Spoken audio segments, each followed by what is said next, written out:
මා කියවූ තවත් කෘතියක අන්තර්ගතය ඔයාලත් එක්ක ෂෙයා කරගන්න තමයි මේ සූදානම් වෙන්නේ. මේ කෘතිය තමයි කොළඹ 6. කොළඹ 6 කෘතියේ කර්තෘ අශෝක කුලතුංග. මේ කෘතිය පිටු 136කින් සමන්විතයි. මිල රුපියල් 450යි.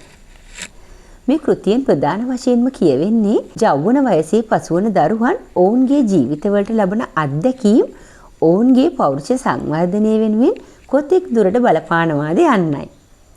කෘතියේ කර්තෘගේ ජීවිතයේ ලද යම් අත්දැකීම් පාදක කරගනිමින් කොළඹ 6 වැල්ලවත්ත කියන මහා නාගරික සමාජයේ ශ්‍රී සුබෝධි පාරේ හැම පැත්තෙන්ම දුප්පත්කම රජ වෙච්ච ගෙවල් පේලියක මනුස්ස කම් වලින් පිරුණු මිනිසුන් ගොඩක් ඉන්න ගෙවල් පේලියක සමහර විට ඇත්තම සිදුවීම් වෙන්නත් පුළුවන්.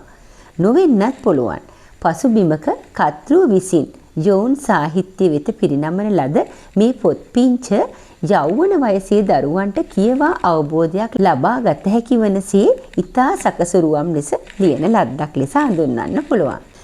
මිනිස්සෙක්ට මිනිස්සෙක් හඳුනා ගන්න, තව කෙනෙක්ගේ දුකක් දැනෙන්න, තව කෙනෙකුට උදව් කරන්න, තව කෙනෙක් කියන දෙයක් අහන්න, ඉවසන්න, කෙනෙක්ට ගරු කරන්න පුළුවන් වෙන්නේ පොතපත හොඳට කියවන කෙනෙකුට.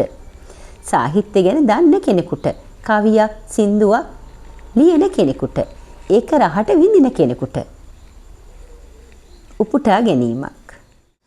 අනුමාතෘකා 28ක් යටතේ කෙටියෙන් කතා 28ක් උපයෝගී කරගනිමින් අවුරුද්ද තුල සිදුවන එක කාලවකවානු වල යෙදෙන උත්සව, පාසල තුල සිදුවන සංසිද්ධීන්, සමාජයේ ජීවත් වන විවිධ උත්සව, කානිවල්, සංගීත, ඡන්දය, මෞපිය සෙනෙහස සහ එදිනෙදා ජීවිතයේදී කරන කියන දේවලින් නිදෙන් බිඳ මනස විවෘත සමාජයට හැඩගැසෙන ආකාරයේ යටතේ සිදුවීම් ගෙනහැර පෑම තුළින් ජෝන් දරුවන්ව ජෝන් සාහිත්‍ය කෙරෙහි පොතපත කියවීමේ රුචිය වැඩි කිරීමේ ආරමුණින් මේ ලියවිලා තියෙනවා. එක දිගටම මුල මැද අග ගැලපූ කතාවක් වශයෙන් ඉදිරිපත් කර නොතිබුණත් ඉදිරිපත් කර ඇති සියලුම මාතෘකා යටතේ කතා තුළින් යෞවන කාලයේ ජීවිතයට ලැබෙන අත්දැකීම් ගැන පොත පරිශීලනයෙන් අපට ලබා ගත හැකි වෙනවා.